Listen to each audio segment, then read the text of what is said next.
After what I can only assume Ryan Reynolds thought was a triumphant appearance on Saturday Night Live's 50th anniversary, he must not have loved seeing Colin Jost come back to Saturday Night Live last night with a joke at his wife Blake Lively's expense. Zelensky was asked to leave the White House. Then he appeared on Fox News and said he thinks he can still salvage his relationship with President Trump, which is like Justin Baldoni saying, "I'd love to work with Blake again." Saturday Night Live, Colin Jost came back live and clearly made a joke at Blake.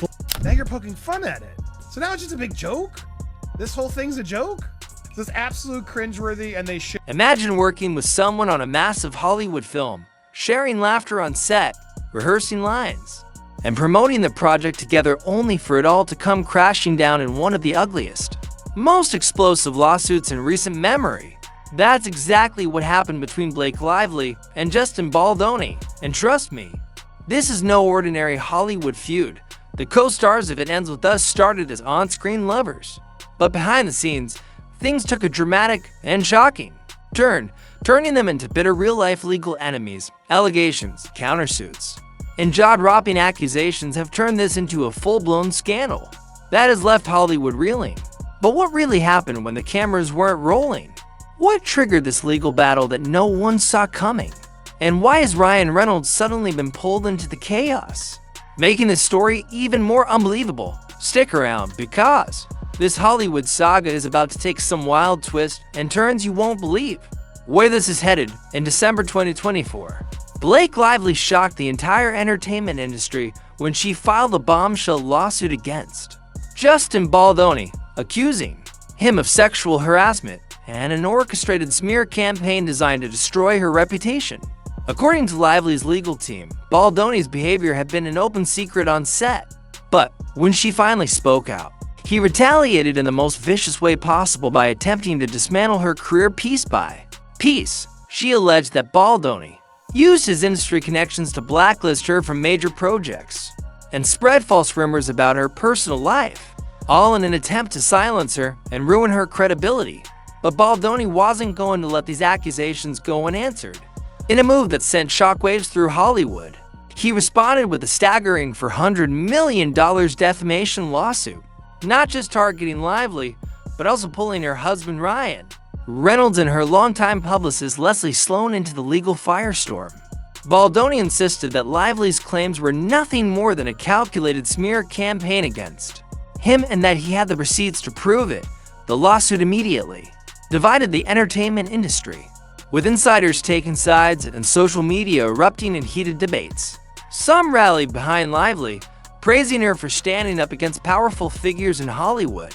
Others questioned the timing of her allegations, wondering if there was more to the story than met the eye. Meanwhile, legal experts weighed in, speculating that this could become one of the most high-profile defamation cases in recent memory. So what exactly went down between these former colleagues? How did a seemingly professional relationship spiral into a legal war zone? Let's break it all down. Just a year earlier, Lively and Baldoni were all smiles promoting It Ends With Us, a film adaptation of Colleen Hoover's best-selling novel. Fans were beyond excited to see their on-screen chemistry, eagerly anticipating a film that promised to bring the beloved book to life. The press tour was full of lighthearted moments, red carpet glamour, and social media buzz. But behind the perfectly curated facade, things were allegedly much darker. Lively's lawsuit claims that Baldoni made repeated inappropriate advances throughout filming and the promotional period. She alleges that when she firmly rejected him, he became vengeful, using his influence in Hollywood to sabotage her career from behind the scenes. According to court documents, he spread damaging falsehoods about her professionalism, manipulated key industry figures, and actively worked to get her blacklisted from future projects. Baldoni, however, tells a completely different story. He insists that Lively is fabricating every claim, painting himself as the real victim of a ruthless defamation campaign. In his countersuit, he alleges that she and her team orchestrated a calculated attack on his reputation to gain leverage in the industry, going as far as to attempt to extort him with threats of public humiliation. He maintains that he has solid evidence proving his innocence. And just when you think it couldn't get any messier, it absolutely does. As the legal battle raged on, Lively requested a protective order to keep certain case materials private, a move that some saw as a routine legal step. Sounds normal, right? Well, Baldoni's team hit back hard, accusing her of trying to hide evidence and manipulate public perception. They argued that while she was quick to claim victimhood, she had allegedly leaked confidential documents to the press only, to demand secrecy when it no longer served her interests. They also suggested that the timing of her request was highly suspicious, coming just as new evidence was rumored to surface. Lively's team, however, dismissed these claims as baseless, insisting that the order was necessary to protect sensitive, personal, and professional information. But the question remains, was she genuinely safeguarding her privacy? Or was she attempting to control the narrative? It's a bold accusation, but is there any truth to it? And if so, what else might she be hiding? Lively's team also tried to subpoena Baldoni's phone records, arguing that they contain crucial evidence proving her claims. But a federal judge wasn't convinced and ruled that her request was overly intrusive. Instead, she was told she could only request specific communications directly related to the case.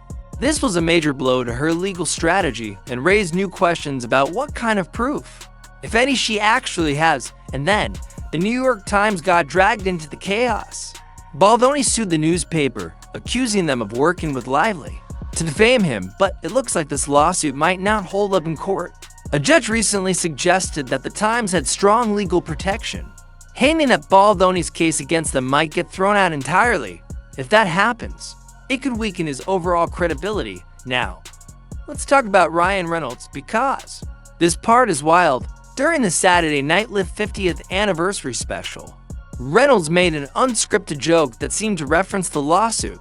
It was supposed to be funny, but instead, it sparked major backlash. Some viewers felt he was making light of a serious situation, while others thought it was a subtle dig at Baldoni. Either way, it added even more drama to an already messy case. Now here's where things get even more mysterious. Lively's bestie, Taylor Swift, has remained completely silent on the whole situation, and that silence is loud. Could she be distancing herself from the controversy? Or is she avoiding making a statement because she might be called to testify? Some legal experts think she could be forced to take the stand if she has knowledge of any behind-the-scenes drama. If that happens, this trial could get even more explosive. So, where does this all go from here? The trial is set for March 2026. And both sides have refused mediation, meaning this will be a full-blown courtroom war. If Lively wins, Baldoni's career could be in ruins. But if Baldoni proves his defamation claims, Lively and her team could be in serious legal and financial trouble. One thing's for sure, this Hollywood scandal is far from over. What do you think? Is Blake Lively telling the truth, or is Baldoni the real victim here? Let me know in the comments below, and don't forget to like and subscribe for more updates on this insane case.